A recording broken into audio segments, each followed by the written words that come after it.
4 sinais de narcisismo velado, que é o narcisismo oculto. Meu nome é Anderson Contaif, eu sou médico, sou especialista em clínica médica e trabalho como terapeuta de relacionamentos abusivos, controladores, envolvendo pessoas com transtorno de personalidade narcisista.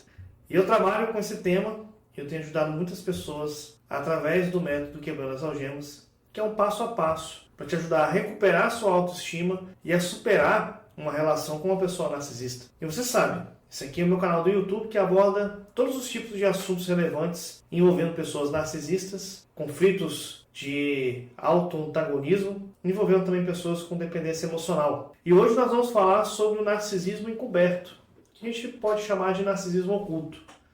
O que compõe o narcisismo encoberto, as expressões comportamentais e coisas dessa natureza. Neste vídeo a gente vai ver 4 componentes do narcisismo oculto e também falarei sobre os subcomponentes que constituem, para que isso possa te ajudar a identificar a situação, ciente de quem está aí no seu círculo interpessoal, quais tendências essa pessoa tem, tendências comportamentais, e talvez construa aqui um insight sobre como eles vêm ao mundo, como é que essas pessoas aparecem. Vamos começar então? Esse narcisismo tão encoberto pode ocorrer em qualquer pessoa. Podem ser seus pais, seus amigos, seus colegas de trabalho, seus chefes, seus entes queridos. O narcisismo encoberto é mais difícil de identificar do que o narcisismo aberto, evidente, ou o narcisismo grandioso, porque o narcisismo grandioso ele já está ali evidente para a gente. Encoberto é mais difícil. E essas pessoas sabem muito pouco sobre o que é o certo e o que é o errado.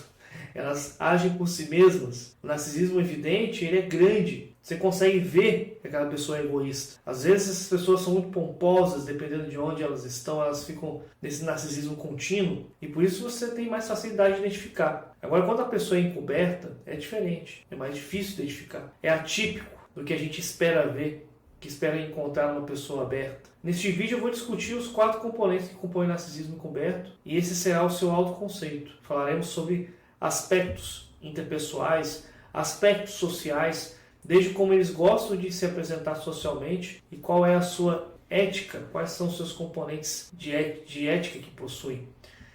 Primeiro que a gente vai falar é sobre o autoconceito.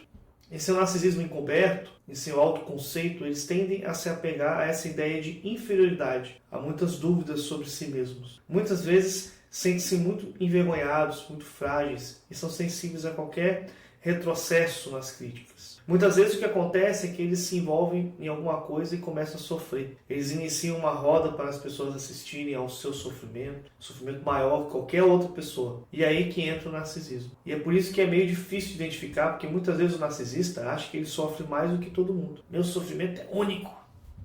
Meu sofrimento me torna especial de alguma forma, porque eu sofro mais do que qualquer outra pessoa. Em termos de tratamento, são pessoas muito, muito complexas de tratar. E é aquele reconhecimento daquele conceito central é que só tem o eu. E tem um conceito de inferioridade, de dúvida, sentimento de vergonha, fragilidade, além de ser uma pessoa sensível a contratempos e crítica. Então o tratamento é muito complicado, porque queremos chegar a esse autoconceito, a gente não tem.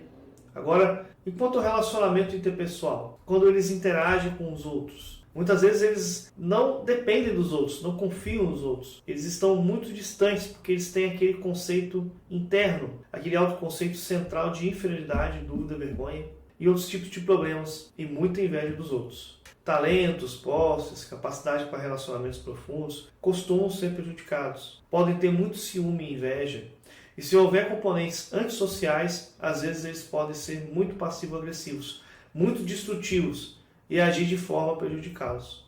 E na verdade, não são feridos fisicamente, nem sempre, mas em alguns casos podem ser feridos financeiramente, socialmente feridos, socialmente envergonhados, seja lá o que for, que eles usam isso tão interpessoalmente que ficam com muita inveja. E eles querem passar as pessoas para trás, eles querem derrubar a pessoa. É uma falta de respeito pelos limites.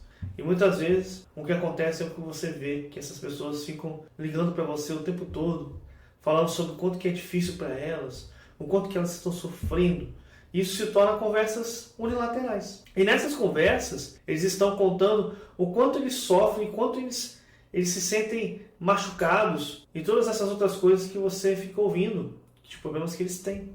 E toda vez que você conversa com uma pessoa assim, você vê que à volta dessa pessoa tem muito sofrimento, tem dor, e a sua experiência é vasta com isso, você percebe que essa pessoa está falando o tempo todo ali. Ninguém consegue me entender. E você fica procurando onde está esse sofrimento tão único que eles têm. Né? E a última coisa que eles desconsideram em ficar falando sobre isso é o tempo dos outros. E se eles souberem que você está com um encontro especial com alguém, ou se você está passando por um momento especial com seus filhos ou família, eles aparecem para ficar contando essas histórias. Eles podem aparecer no trabalho, numa grande reunião, dizer: eu tô sofrendo aqui, então aparece chorando na sua frente, numa festa, que você tá, um compromisso social, só para chamar a sua atenção. Porque aquele narcisista disfarçado, ele precisa ser visto como especial, por quanto ele está se doendo ali naquele momento. Pessoalmente, eles também são muito destrutivos. Socialmente, essas pessoas estão incomodando muito. Elas incomodam continuamente com pouco comprometimento vocacional. Muitas vezes, eles podem mudar de emprego muito rapidamente, com muito pouco comprometimento, um tipo de plano vocacional ou de habilidades, a fim de que suas finanças muitas vezes aumentem e diminuam.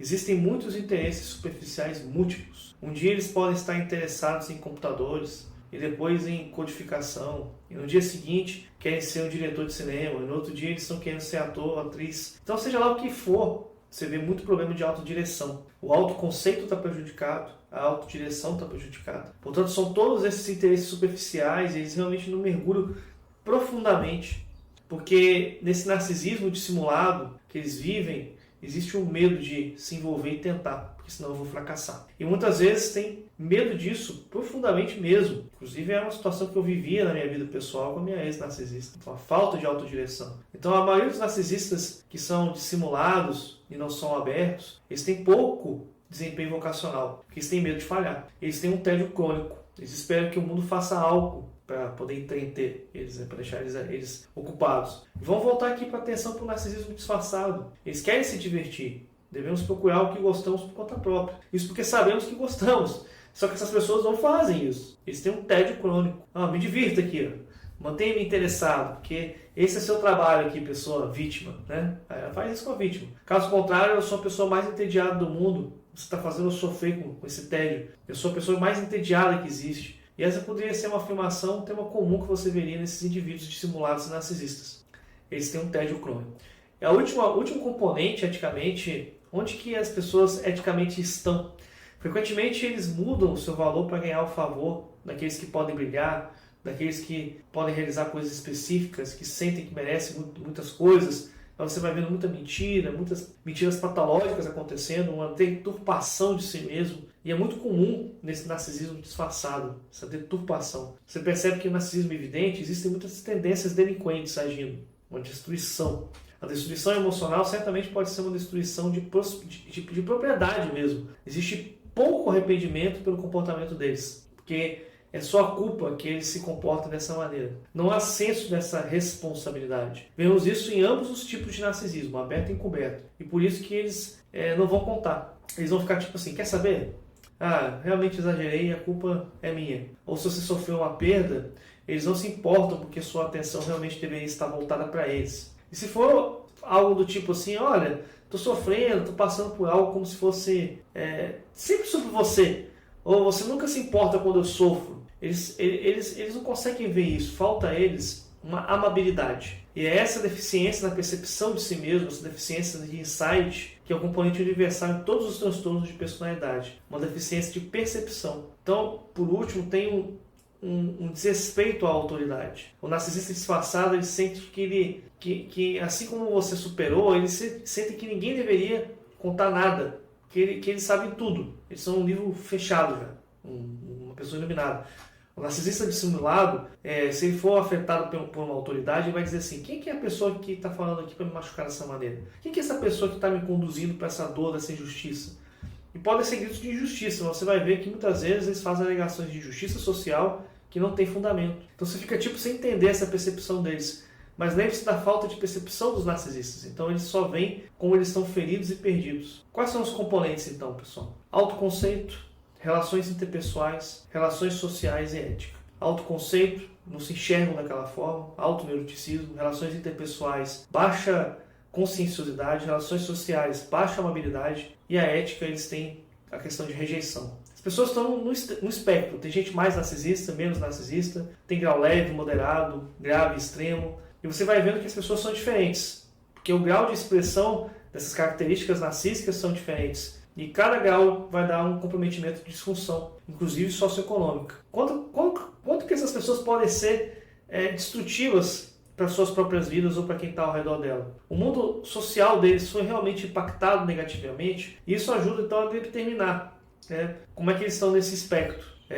Qual é a vida econômica que eles têm, como é que eles são capazes de ganhar a vida, ou eles vivem em estelionato sentimental, essa pessoa é estável, é instável, eles conseguem ter um emprego, conseguem ter uma renda. Quanto mais estabilidade eles têm, mais baixo eles ficam nesse espectro. Quer dizer que eles são menos narcisistas. Quanto mais destrutivos eles são, mais elevados e instáveis eles são, mais problemas eles têm, mais narcisistas eles são, podendo inclusive ser sociopatas. Então, quanto mais narcisista, mais difícil dessa pessoa procurar um tratamento de saúde, mais difícil ela explorar essa situação. O que eram esses indivíduos que você acaba mantendo a sua vida neles? Você tem que pensar, porque essas pessoas são instáveis. Quais são algumas coisas que você pode observar e avaliar para fazer as coisas de maneira diferente do que você anda fazendo hoje? Entende? Você está dentro de uma relação com uma pessoa que tem várias características difíceis de lidar. Se você sente que esses componentes se relacionam com você de alguma forma, seja aí o componente do autoconceito, o conceito central de inferioridade, vergonha, dúvida, fragilidade, esse tipo de atividade de sensibilidade, de contratempos, como que você pode superar essa situação toda? Construindo esse senso de autoconceito, fazendo as coisas de maneira diferente. Eu acho que é isso que você tem que pensar. Ninguém mais pode fazer isso a não ser você mesmo, ou você mesmo. Uma pessoa importante que o ama muito não será capaz de mudar o seu conceito. E você não poderá mudar o seu autoconceito sem você olhar para si. E da mesma forma, você não pode mudar o autoconceito de outras pessoas se elas não estão dispostas a fazer. Portanto, é importante perceber que às vezes isso é algo muito difícil. E muitos dos meus alunos e seguidores têm dificuldade de ter essa aceitação radical. Eu não posso mudar o narcisista. Eu só posso me mudar. E isso é uma coisa difícil, porque muitas escolhas são feitas por você antes de chegar nessa conclusão que eu estou falando aqui.